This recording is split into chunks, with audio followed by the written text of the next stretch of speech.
Mesdames et messieurs, assalamu alaikum wa rahmatullahi wa barakatuh. Que la paix, bénédiction, mais aussi la miséricorde d'Allah soit sur vous tous. En fait, je suis tout à fait ravi de vous retrouver dans cette édition hebdomadaire de culture religieuse, votre fenêtre sur le monde islamique, sur le monde musulman, sur la religion islamique. Aujourd'hui, en fait, nous allons vous proposer un hadith tout à fait imminent, un hadith qui va parler de Mafatihul Khayr Maghaliqu Ash-Sharr.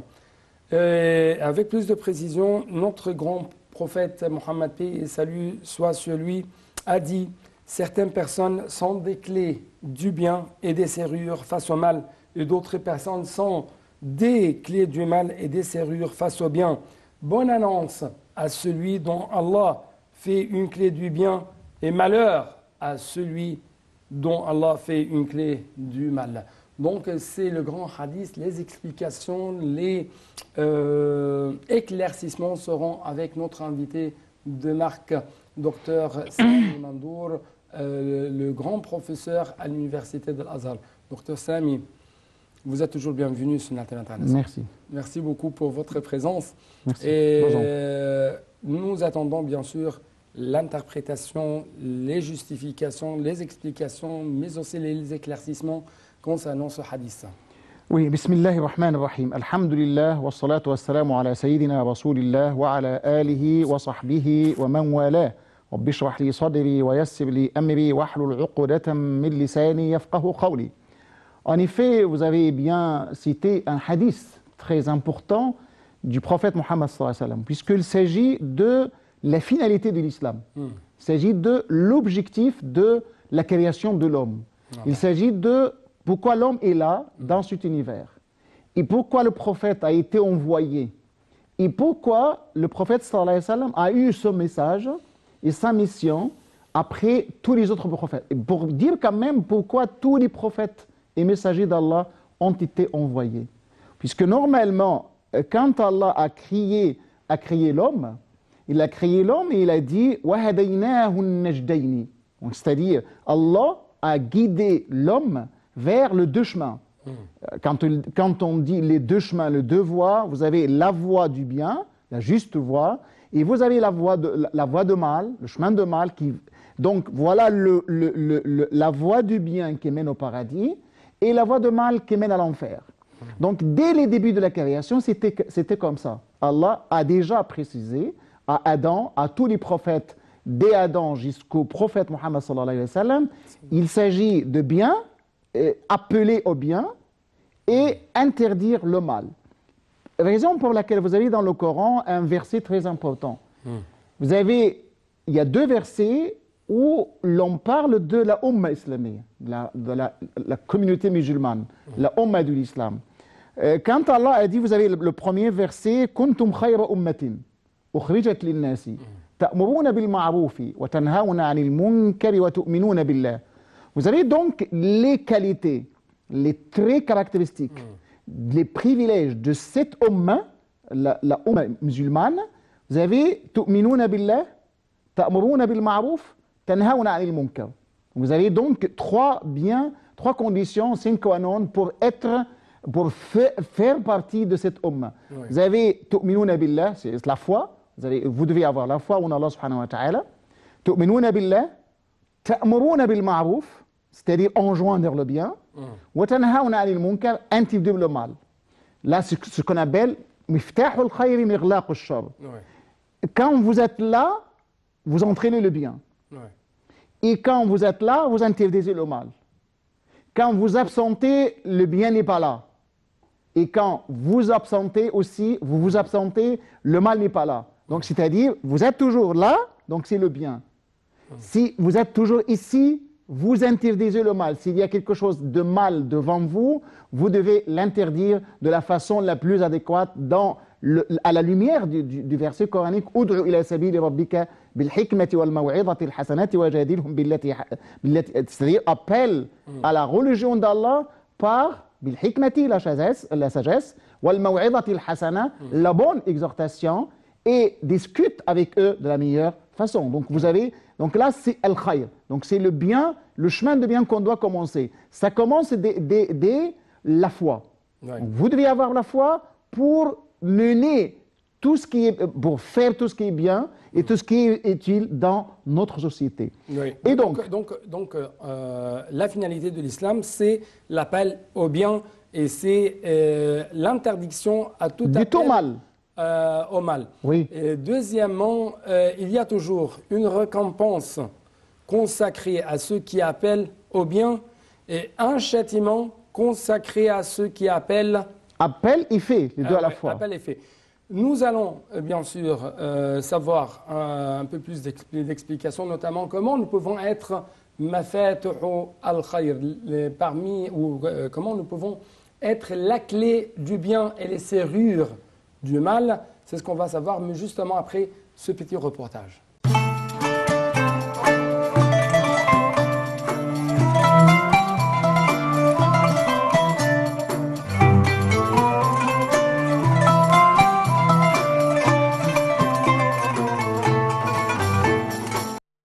Celui qui veut être parmi les clés du bien, verrou du mal, les gens de bonnes nouvelles, alors qu'ils s'en tiennent à ce qui suit.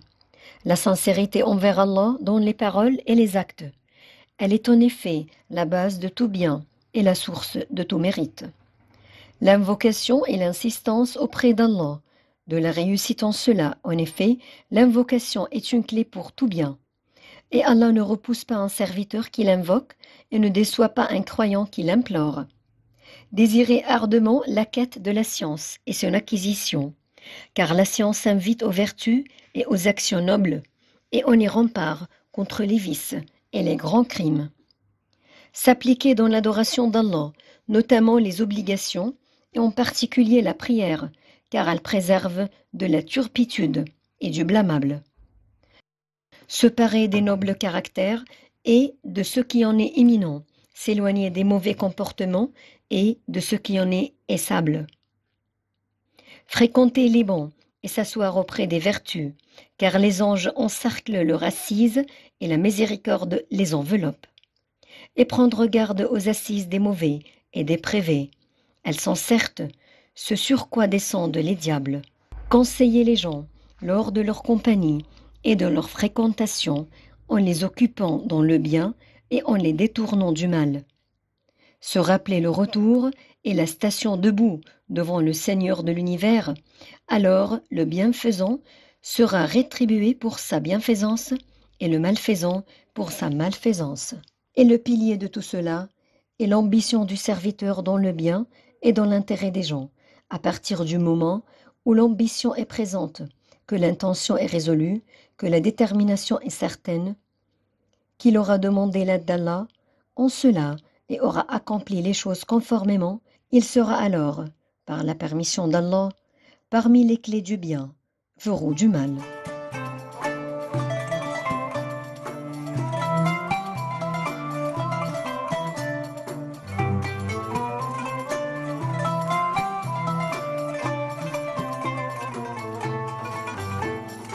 Donc, docteur Sami Mandour, il y a, si je peux dire, des raisons, il y a des moyens pour arriver à disposer de ce caractère, la clé du bien et les serrures du mal.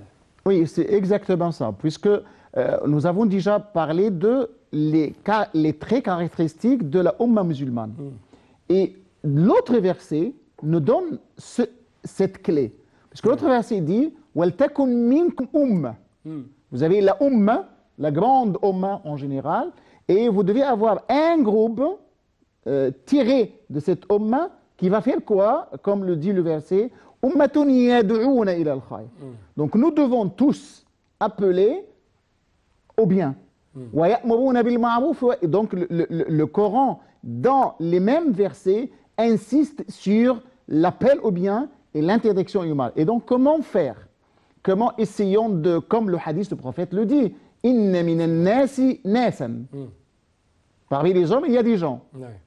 Mafatihu lil khayri, maghaliqu lil sharri. Et qui sont des clés pour le bien et qui appellent au bien et qui ferment la voie à tout ce qui est mauvais, au mal, si je peux dire. Il y en a d'autres aussi qui sont tout à fait le contraire. Et qui sont mafatihul lil-sharri, il appelle toujours au mal, maghaliqu lil-khayri, c'est-à-dire il n'appelle pas au bien.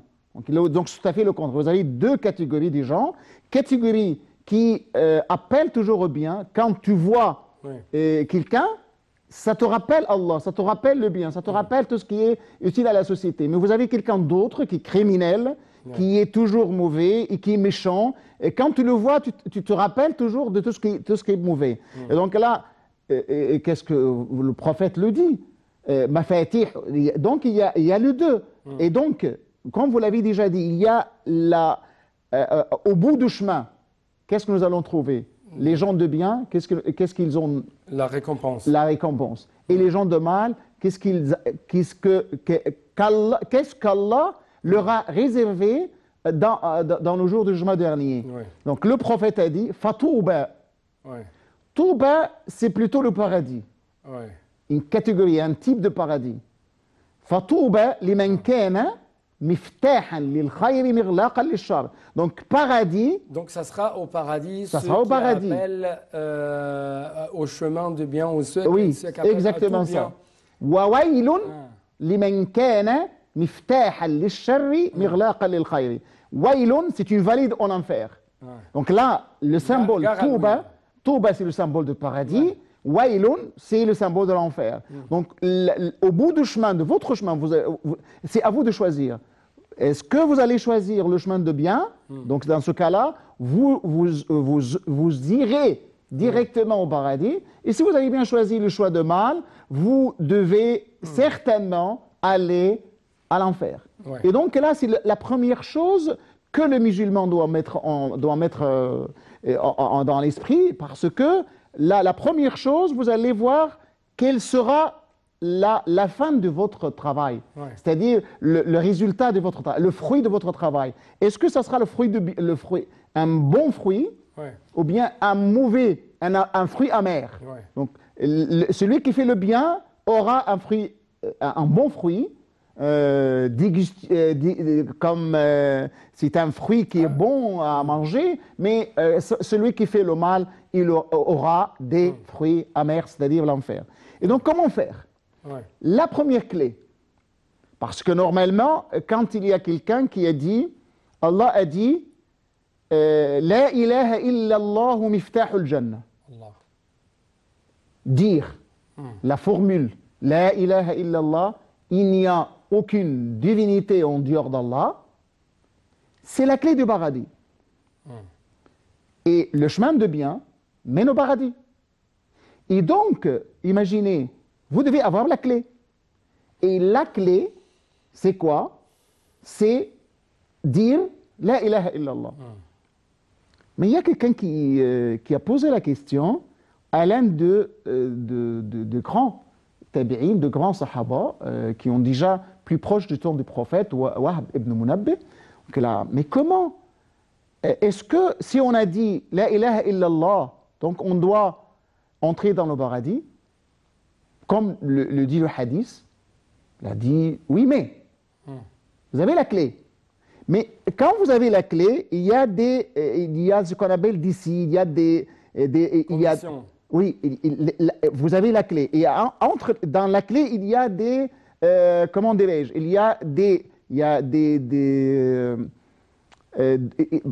Quand on a la clé n'est pas plate, mais il y a d'autres choses par lesquelles on doit ouvrir. Et donc, est-ce que vous devez avoir une clé qui n'est pas valable, et entrer? Si la clé n'est pas valable, tu ne peux jamais entrer. Donc, pour avoir une clé valable, vous devez avoir de bonnes actions. C'est-à-dire, vous devez faire des actes. Donc d'après vous, il faut toujours lier ou relier plutôt les propos, la foi, l'attestation de foi, et les actions. Et les actes. Donc, c'est ça, pour cette raison, on a mafatih lil khayr. Vous avez dit la ilaha illallah. Mais vous avez beaucoup de criminels qui disent la ilaha illallah. Mais est-ce que ce criminel-là qui dit la ilaha illallah peut directement entrer au paradis parce qu'il a dit la ilaha illallah. Il a passé toute... bien sûr, ça dépend d'Allah, mais quand même, quand on essaye d'expliquer les choses, vous devez faire des bons actes, vous devez faire des actes vertueux, vous devez être miftah al-khayr mirlaq al-shar, c'est-à-dire vous devez faire du bien et appeler les autres à faire le bien. Et c'est pour cette raison, quand on... vous avez dans un hadith, Inna Allah kataba al-hasanati was-sayyi'at. C'est-à-dire, tout ce qui est fait est déjà prédestiné. Mais maintenant, vous êtes en train de faire quelque chose. Vous avez l'intention. L'intention, c'est une condition sine qua non de tous les actes. Chez nous, surtout les actes cultuels. Et même les actes banals. Et c'est pour cette raison on dit toujours بالنية تتحول العادات إلى عبادات. C'est-à-dire, par l'intention, les actes banals qu'on fasse dans la société peuvent se transformer en actes d'adoration. Mais comment ça? À travers l'intention. À travers l'intention. Puisque maintenant, vous faites une émission télévisionnelle. Pourquoi tu le fais? Pourquoi tu fais cette émission? Vous, en tant qu'animateur. Et moi, en tant que professeur. Pour essayer d'appeler les gens à faire le bien. Donc, notre attention, d'appeler les gens à faire le bien, ça nous donne des récompenses. Sans cette intention, l'acte est invalide. Revenons au hadith du prophète. Inna Allah kataba al-hasanat wa sayyi'at. Et ensuite, il y a des gens qui font de bien. Il y a des gens qui font de mal. Il y a des gens qui s'apprêtent à faire le bien, mais ils ne le font pas. Mais il y a des gens qui s'apprêtent à faire le mal, mais ils ne le font pas. C'est ce qu'on va savoir avec plus de détails, mais justement après cette petite pause pour vous donner un peu d'espace pour prendre l'haleine. On souffle. On souffle. Et donc, vous êtes encore invité avec nos chers téléspectateurs à visiter cette mosquée monumentale qui se trouve dans notre capitale, le Caire.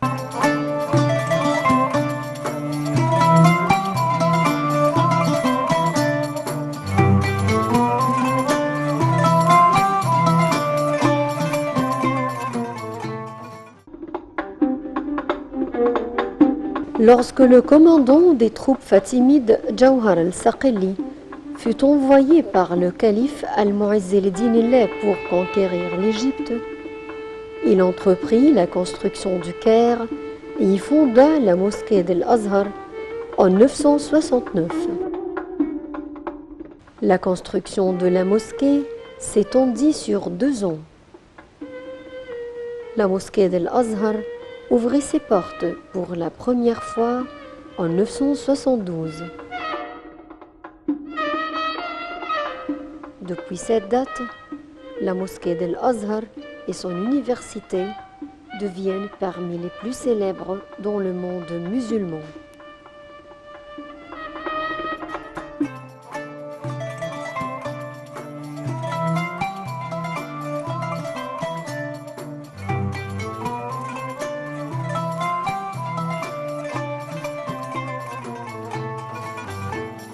Donc, notre grand professeur, Dr Sami Mandour, il y a des gens qui voient le bien mais ne le font pas, mais n'essayent pas de le suivre. Et il y a des gens qui appellent également au mal et appellent à ne pas faire le bien. Vous avez 2 catégories de gens. Il y a le hadith dont on parle, Inna Allah kataba al-hasanat wa sayyi'at, parle de quoi exactement? Parle des gens, il y a la récompense d'Allah subhanahu wa ta'ala et il y a la punition. Si j'ai l'intention de te porter atteinte, de te frapper, par exemple, et moi je ne l'ai pas fait, dans ce cas-là, je dois être puni ou récompensé. Et si j'ai l'intention de te donner de l'aumône, et je n'ai pas fait, je dois être récompensé ou non. Là, il s'agit de quoi? Il s'agit de miftah al-khayr mirlaq al-shar. Parce que l'islam exhorte les gens à faire le bien et à éviter de faire le mal. À faire le bien, même si...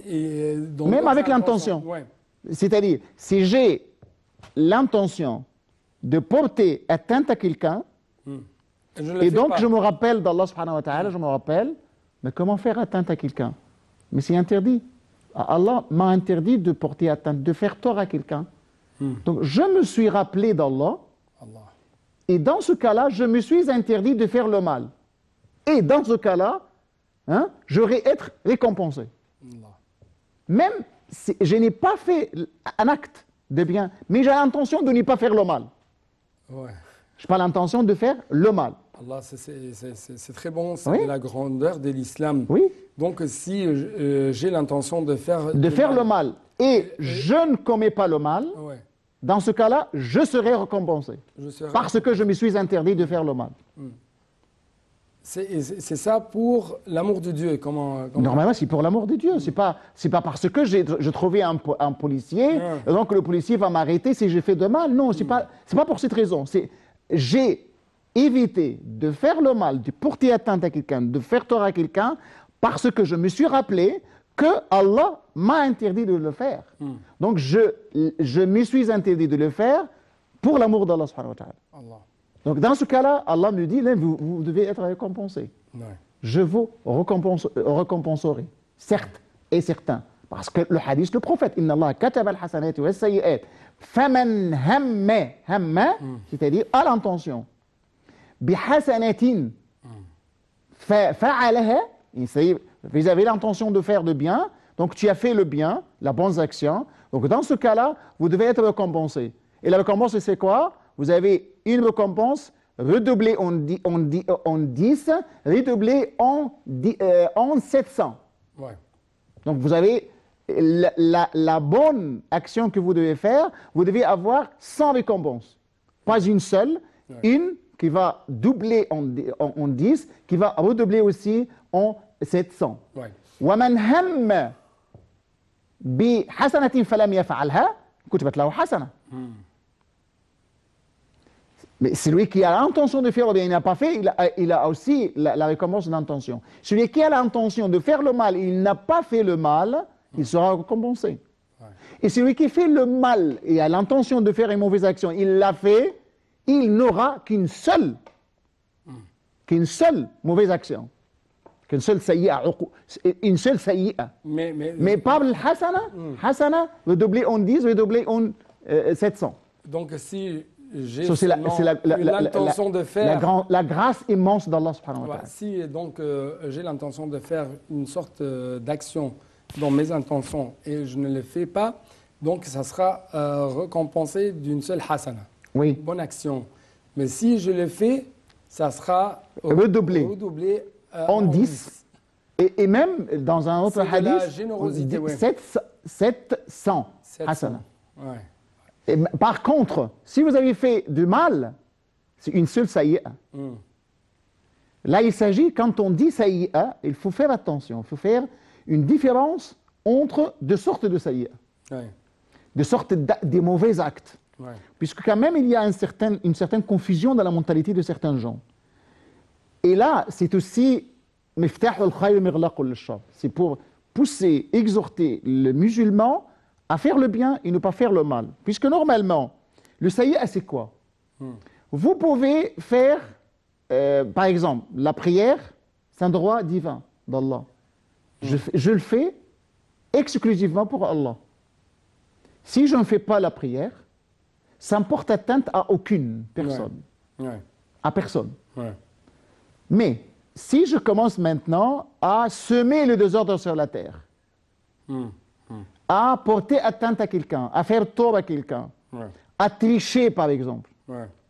à, comme on le voit aujourd'hui, à faire le monopole des marchandises. Ouais.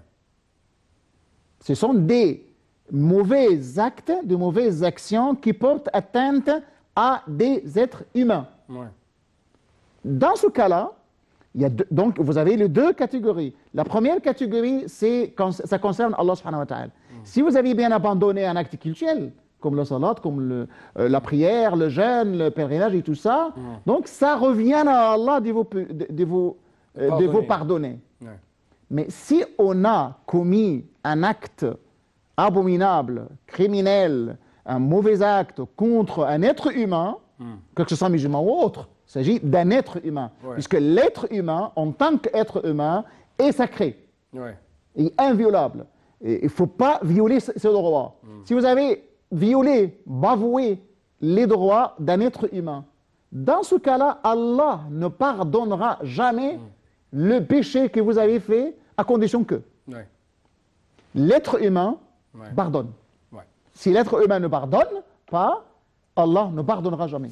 En fait, on n'a plus de temps pour continuer un peu plus de l'explication de tels hadiths et d'autres hadiths. C'est pourquoi on va essayer de consacrer une autre édition pour parler un peu plus de ce sujet. Mais en tout cas, je dois vous remercier infiniment pour votre explication. Je vous en prie. Merci beaucoup. Je vous en prie.